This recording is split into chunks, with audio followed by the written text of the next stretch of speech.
5 o'clock hour of Sports Night. Thanks for being with us on the ride home. And for some of you, there's been a lot of rain in the area. The good news is that rain is supposed to get out of here early this evening, and by tomorrow, when Vandy and Louisville go at it at 2 o'clock in the opening of the Super Regional, hopefully we'll keep our fingers crossed that the weather is pretty darn good. A little bit of double-barrel coverage. Willie Daunick is live at Hawkins Field and has a series of interviews that you're going to hear over the next hour on our network and then locally on our flagship 102.5 The Game in Nashville during the 6 o'clock hour. And then Jensen Lewis, former Vanderbilt pitcher, former Cleveland Indian, is in our studio. He's in town to see the regional, and we've had Jensen on with us over the years a series of times.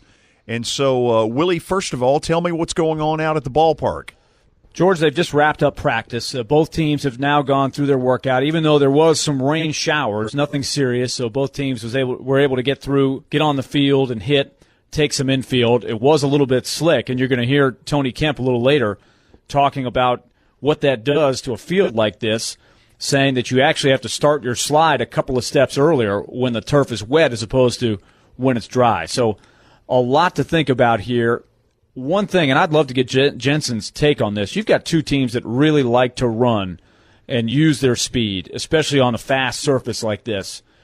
So, Jensen, when you're on the mound, how much can that screw up a pitcher when constantly, when there's guys on base, they're always looking to run and take the extra base? In college, it's a huge weapon, and you're not going to find anybody better than Tim Corbin at exploiting the mental part of a pitcher with guys on base. I can remember to this day we would spend a good hour of just pitchers versus hitters in base running situations, where it's a first and third, a first and second, starting guys to get pitchers to balk, and they wouldn't tell us pitchers when or what they were doing. So it was as game-like as it could be. And we practiced that because a lot of teams in the SEC were doing that, and it was something that we practiced so that we wouldn't be surprised during the games. I think in this setting, in a super regional, it is critical to execute on the base paths. Both these teams have the ability to do that. Both these teams have guys at the tops of their lineups that will be able to create havoc. I think it will be a huge weapon for Vanderbilt because they've been on this turf. They understand the speed. They understand how it all works. They're going to be able to use that to their advantage, and I think it's going to be a difference maker. Georgia, and just picking up on that, with Louisville having this surface, remember Vanderbilt's played a couple of regionals up in Louisville on this same type of surface. Louisville's built their program in a similar fashion. They have a lot of guys who can run. One thing that has happened that's been a huge thing, and you guys have all watched these games, the bunt defense has been huge. Both teams like to bunt.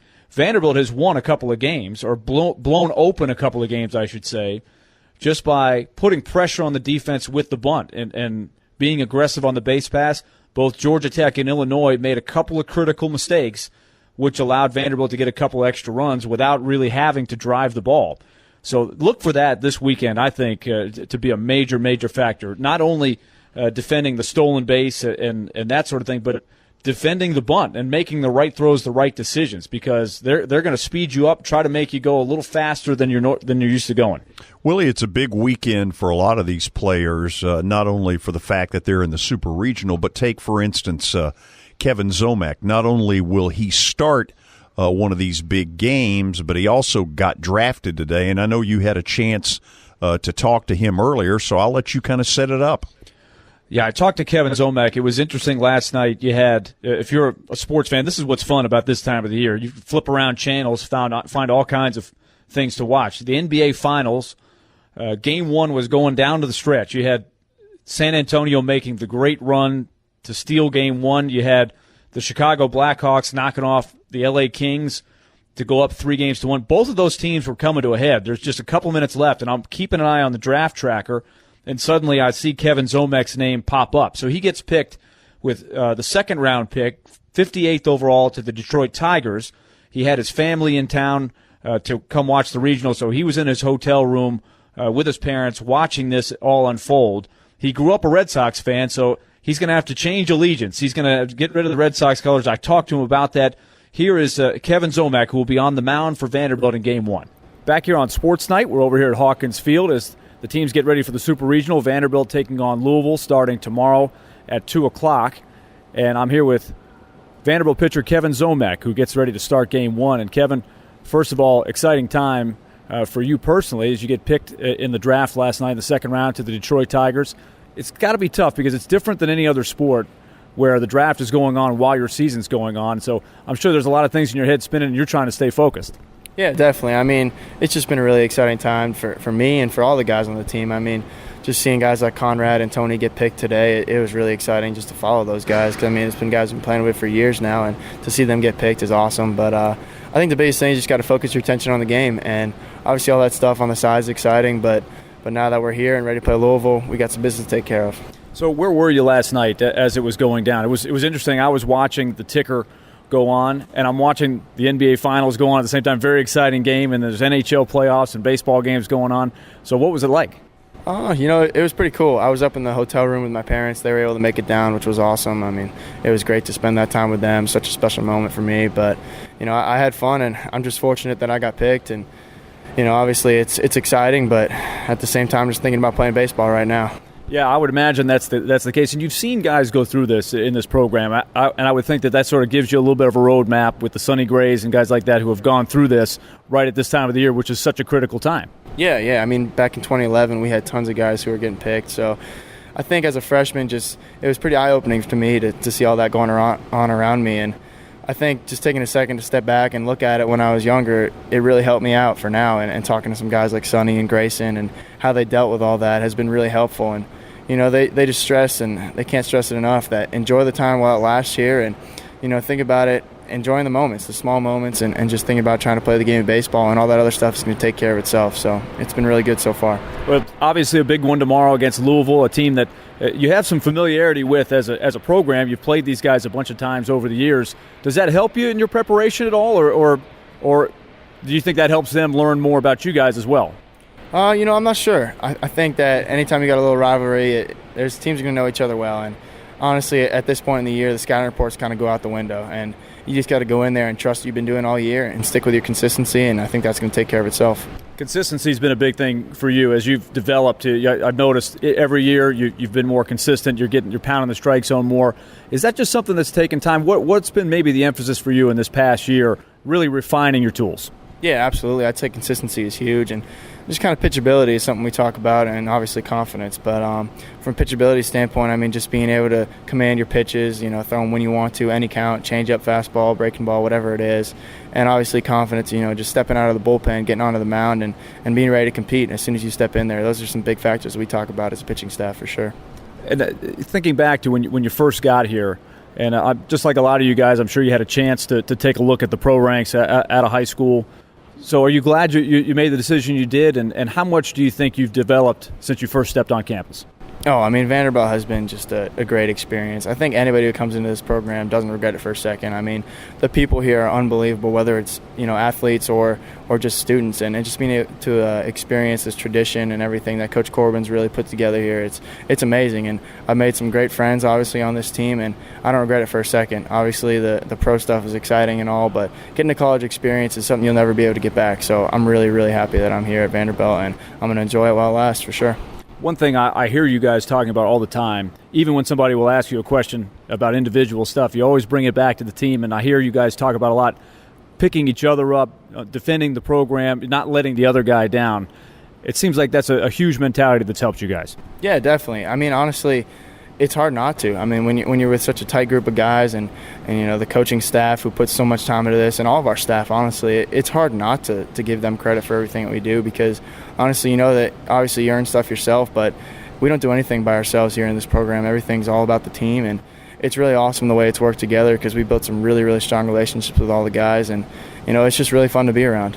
You got asked by Jeff Lockridge this question. I thought it was a good one. You grow up in the Boston area. You almost have no choice up there. You are a Red Sox through and through growing up. You get picked by the Tigers. Pretty good rival there. But, I guess it sort of becomes business when you don't have any control over that kind of stuff. Sure. I mean, when you're younger, obviously, it's fun to root for a team like that. But obviously, when you get to this point in your life, you got to realize that whoever wants to take you will take you. And I'm just really excited, and I feel very fortunate that I was able to get picked by the Detroit Tigers, and I'm excited to see what happens. But first, we got some unfinished business in Omaha to take care of. No question. Kevin, thanks a lot for joining us. Congratulations on the night last night. Good luck against these Louisville Cardinals tomorrow. Thank you, Louis. Appreciate it.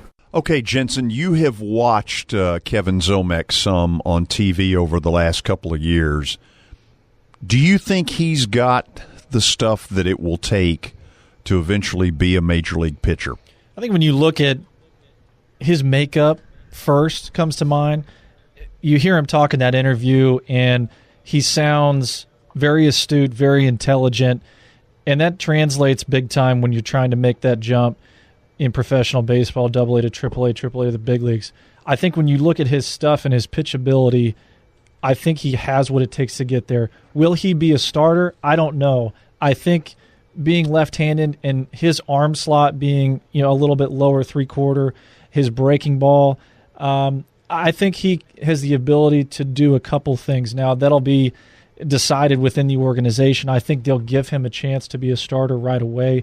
You don't draft a guy that high and just all of a sudden turn him into a bullpen guy right away. I do believe that he has the pitch ability to be a major league pitcher.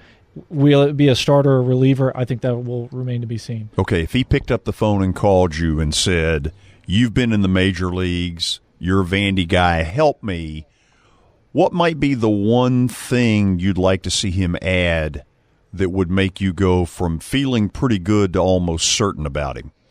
I think experiencing failure is a huge thing when guys are trying to make those jumps in professional baseball. In college, when you're a starter, and I've been in both a starting and relieving role in college, when you're a starter, you have 5-6 days to get ready for that next start. If you win, it's the best 5-6 days. If you lose, it's the worst. I think for him going forward, if he were to ask what would my advice be, I think you can always refine your pitches and your ability to put a game plan in place. But I think that the biggest separator is guys being able to deal with failure, being able to turn the page and say, okay, I'm going to take what I need from this outing, use it to help me get better through the long run, and then start over fresh the next time out. Willie, you want to add anything there? I think he said it very, very well.